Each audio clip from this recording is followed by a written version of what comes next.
நீங்கள் தவறவிட்ட எபிசோடுகளை இப்பொழுதே காணுங்கள் உங்கள் Tandivan.com மற்றும் Tandivan யூடியூப் சேனலில்.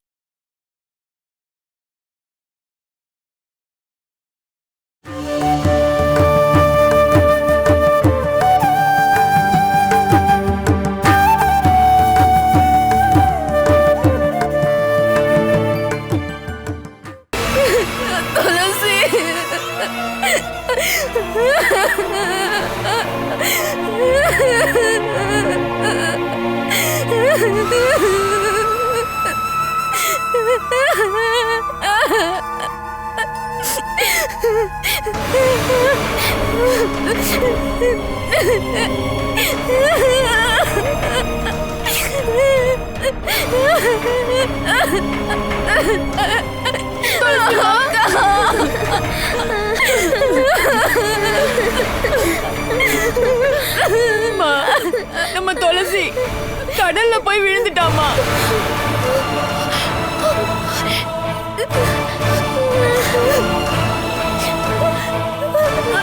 துளசி அக்கா எங்க போனாங்கன்னா அங்கதான். நில்லுமா கிருஷ்ணமா, போகாதம்மா, அங்கே நில்லு, சொல்றத கேளுமா. துளசி துளசி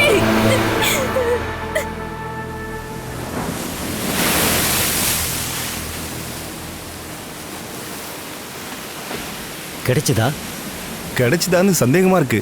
ஏதோ ஒன்று எடுத்து படகுல போட்டு வராங்க. கிடைச்சிருக்கும், அதான் படகு கரைக்கு வருது.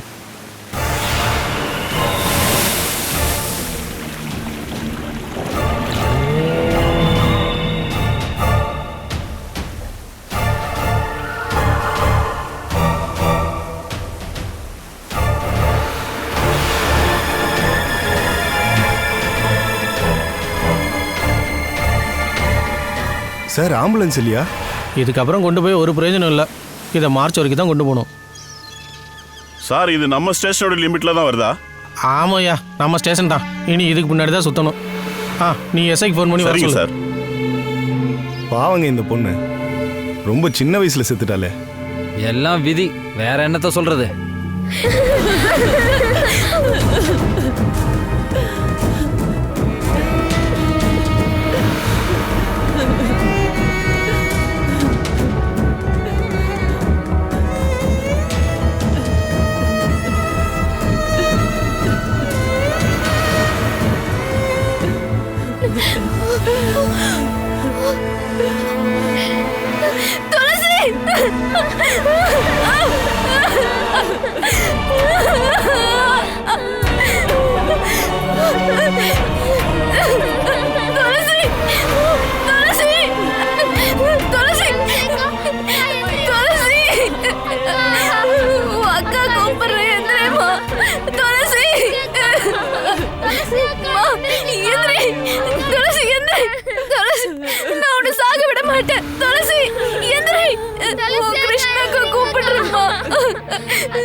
அக்கா கூப்பிடுறல தங்கம், நான் உன்னை சாக விட மாட்டேன். என்ன விட்டுட்டு நீ தனியா போக நான் உன்னை விட மாட்டேன். நானும் வரேன் உன் கூட. உன்னை நான் தனியா விட மாட்டேன்னு சொன்னேன். உன்னை நான் தனியா எங்கேயுமே அனுப்ப மாட்டேன். நானும் உன் கூட வரேன்மா. துளசிமா, அக்கா சொல்றது உனக்கு ஏதாவது கேக்குதா துளசிமா?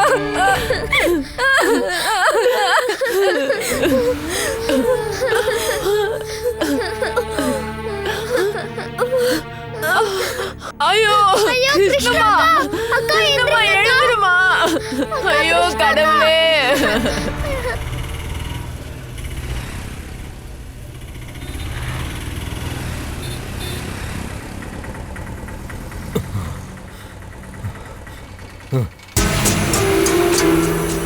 சார், மீதி சில்லற சார், பேலன்ஸ் சார், வாங்கிட்டு போங்க.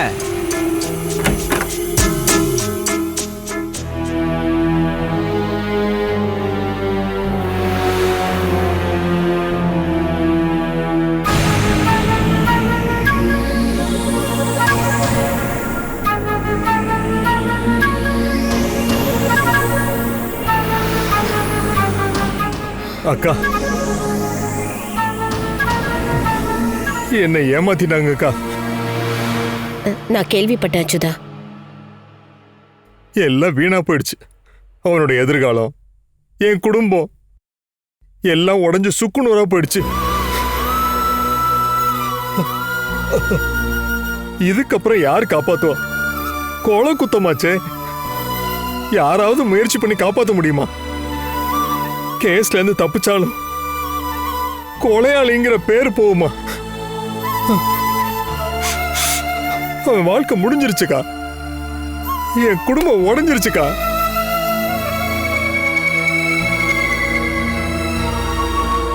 என் பையனையும் கஜேந்திர மாதிரி பாத்துக்கக்கா. கஜேந்திரனும் அவன் ஃப்ரெண்டு சிவாவும் சேர்ந்துதான் அசோகன் தங்கியிருக்க இடத்துக்கு போயிருக்காங்க.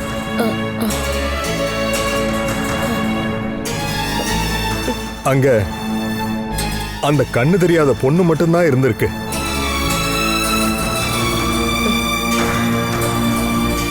சிவராஜன் அந்த பொண்ண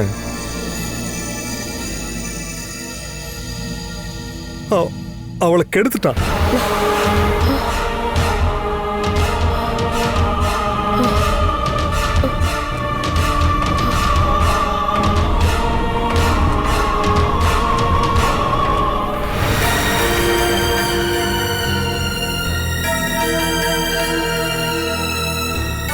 அதை பார்த்த அசோகன் சிவராஜனை அடிச்சிருக்கான். அவன் பிளான் பண்ணி அவனை கொல்லல, ஆனா எல்லாமே நடந்துருச்சு.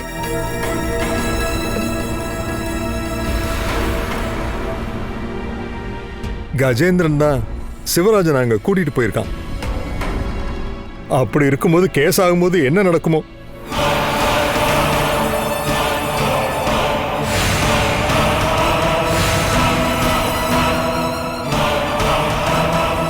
ஒரு வக்கீல பார்க்கணும். ஜாமீன் கிடைக்குதான்னு பார்ப்போம். பணம் சம்பந்தப்பட்ட விஷயத்துல நீங்க உதவி பண்ணணும்க்கா. பணம் நான் தரேன் அச்சுதா. நீ இருக்கிற வேலை எல்லாத்தையும் பண்ணு. நான் கிளம்பட்டுமாக்கா?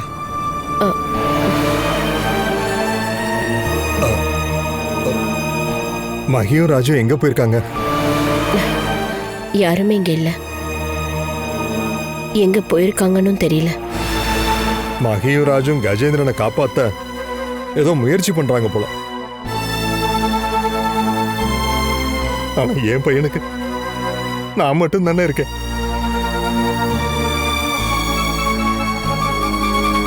யார பிடிச்சா காப்பாத்தலான்னு எனக்கு எந்த வழியும் தெரியலையே ஈஸ்வரா.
துளசி,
கஜேந்திரா, நான் தான் அண்ணா வந்திருக்கேன்.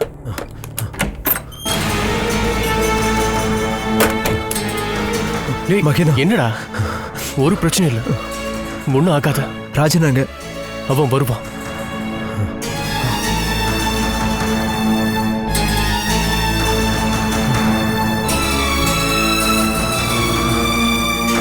அங்க அப்படி என்னதான் நடந்துச்சு?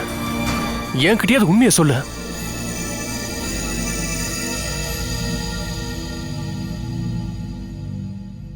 நீ கொண்டு இருந்தா அதை ஓப்பனா சொல்லிடு. டேய், உன்னை காப்பாத்த நான் இருக்கேன்ல.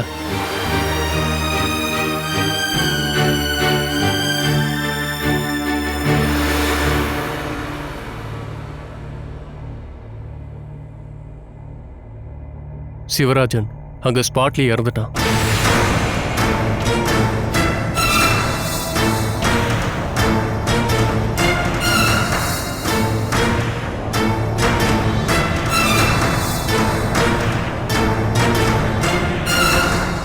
இங்க பாரு, உண்மையிலேயே அங்க என்னதான் நடந்துச்சு?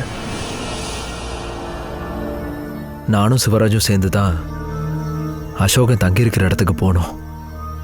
அங்கே ஒரு ஹெல்த் ரெசார்ட் தொடங்குறதுக்காக பிளான் இருக்குன்னு முன்னாடியே சொல்லியிருந்தேன்ல, அது விஷயமா தான் நாங்கள் அங்கே போனோம்.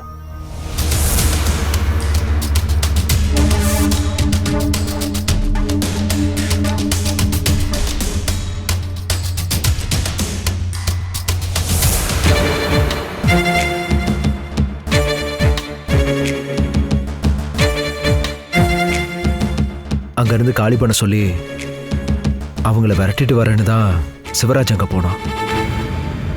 அவன் திரும்ப வந்துடுவான்னு நான் கார் பக்கத்தில் நின்றுட்டு இருந்தேன். அப்போ தான் அசோகன் வண்டி ஓட்டிட்டு வந்தான்.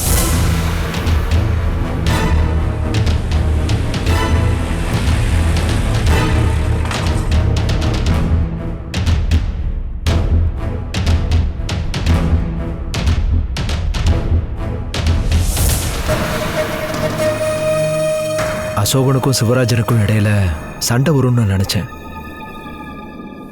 அது நமக்கு நல்லதுன்னு தான் எதிர்பார்த்தேன். அது அங்கிருந்து அவங்கள ஈஸியா துரத்திடலாம் இல்லையா? ஆனா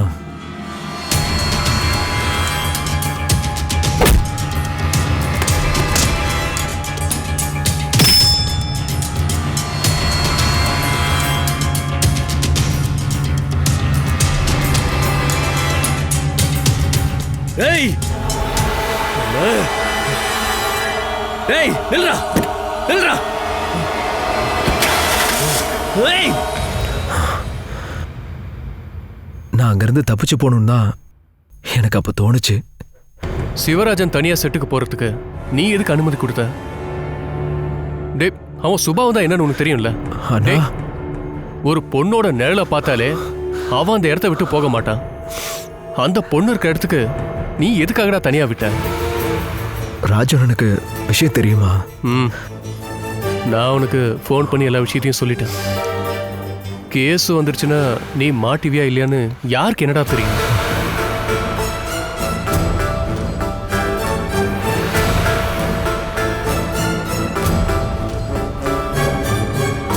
கம்பெனியோட லீகல் அட்வைசர் கிட்ட பேசினா அது உடனே அம்மா காதுக்கு போயிடும். அதை எப்படி தவிர்க்கிறதுன்னு நாம முயற்சி பண்ணணும்.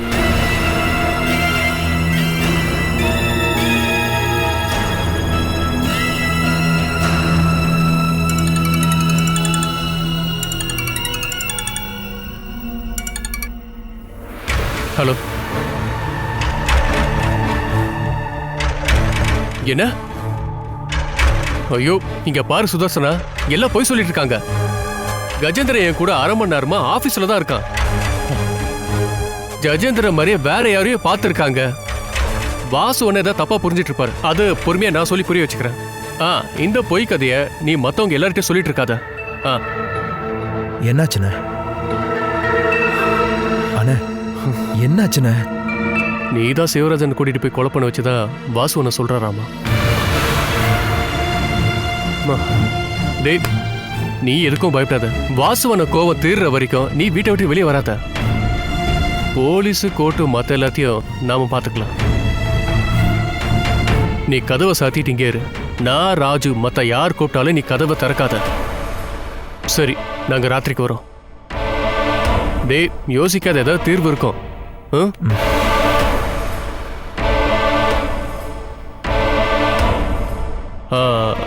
இன்னொரு விஷயம், உன் மொபைலை எக்காரணத்தை கொண்டும் நீ ஆன் பண்ணிடவே கூடாது.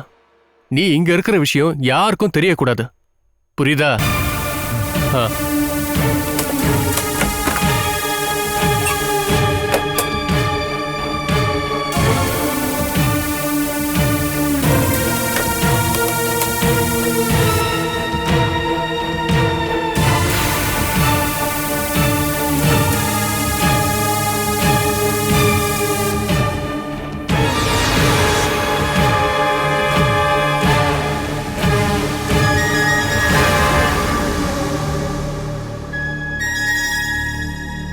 சார், அந்த பையனோட அப்பா வந்திருக்காரு.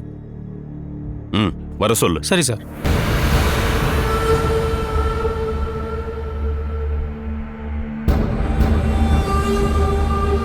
சார் உங்களை கூப்பிடுறாரு. சரி.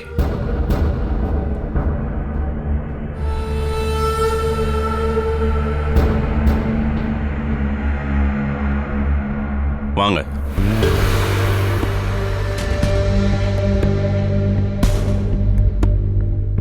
உட்காருங்க.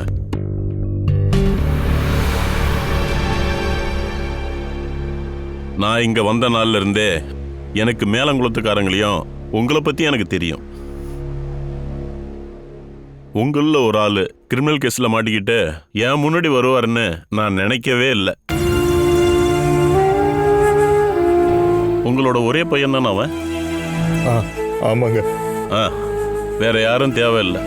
இப்படி ஒரே ஒருத்தன் மட்டும் போதும் குடும்பத்தை நாசமாக்குறதுக்கு. யார வேணாலும் போட்டுத்தல தயாரா இருக்கிறவன் தான் வெட்டுக்காடு வாசவன். அவன் மகனை கொலை பண்ணவனுக்கு சரியான தண்டனை கொடுக்கறதுக்காக அவன் எந்த எல்லைக்கு வேணாலும் போவான்.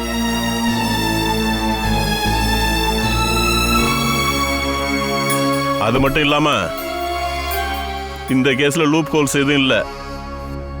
அவன் கொலை பண்ணதுக்கான காரணம், கொலை பண்றதுக்கு யூஸ் பண்ண ஆயுதம், அதை எல்லாத்தையும் எடுத்துக்கிட்டு குற்றவாளியே நேரில் வந்து போலீஸ் ஸ்டேஷன்ல சரணடைஞ்சு நான் தான் செஞ்சேன்னு ஒத்துக்கிட்டான். எந்த ஒரு சீனியர் வைக்கல் முயற்சி பண்ணாலும் உங்க பையனை காப்பாற்றவே முடியாது சார். மேலங்குளத்துக்காரங்களும் வெட்டுக்காடு வாசவனும் எனக்கு அவங்க 2 பேரும் ஒரே மாதிரி தான். உங்கள யாருக்காவது நான் உதவி பண்ணவோ இல்ல வேணும்னு மாட்டி விடவோ எனக்கு விருப்பமே இல்லை. சட்டம் சட்டப்படிதான் நடக்கும்னு கேள்விப்பட்டிருப்பீங்கல்ல, இந்த வேலையெல்லாம் அப்படிதான் நடக்கும். சார், நான் அவனை பார்க்கணும். போய் பாருங்க, லாக்அப்ல தான் இருக்கான். ரொம்ப நன்றி சார்.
போலீஸ்காரங்க உன்னை அடிச்சாங்களாப்பா? இல்லப்பா.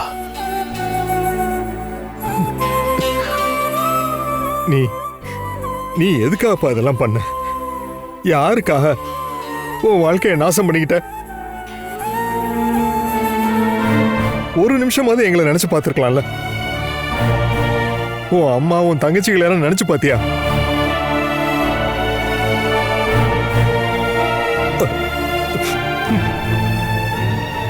நான் கேள்விப்பட்டதெல்லாம் உண்மையாப்பா? வாசவன் மகனா அந்த பொண்ணை கற்பழிச்சான். அதுக்காக நீ ஏன்பா கொலை பண்ற அளவுக்கு போன? அந்த பொண்ணு உனக்கு யாரு?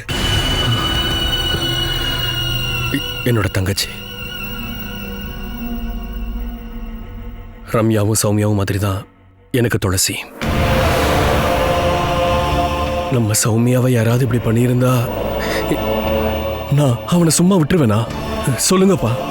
கூட பிறந்தவங்க மாதிரி மற்றவங்களும் அது இல்லப்பா. இந்த உலகத்துல எங்கெல்லாம் எப்பெல்லாம் ஆக்கிரமம் நடக்குது, அது எல்லாத்துக்கும் பதிலடி கொடுக்க உன்னால முடியுமா என்ன? மற்றவங்களுக்காக நீ கொலை பண்ற அளவுக்கு போனதுக்கு அப்புறம் நீ உன்னுடைய தங்கச்சியோட வாழ்க்கையில நாசமாக்கிட்ட.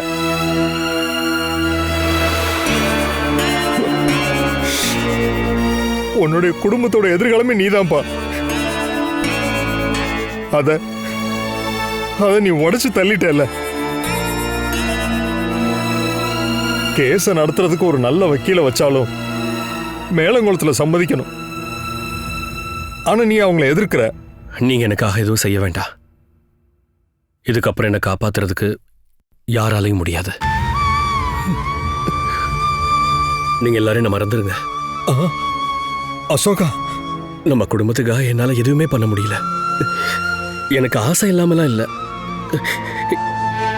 என் விதி இப்படி ஆயிடுச்சுப்பா.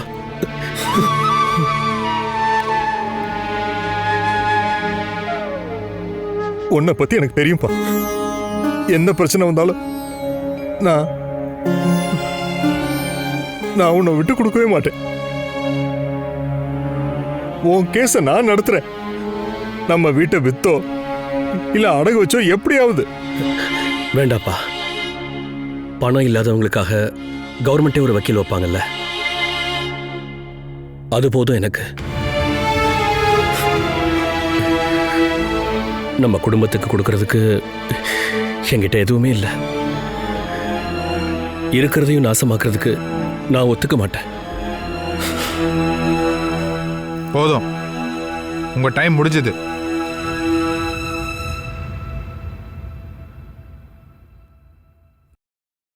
Catch us on TV, Tandivan.com, Facebook and YouTube.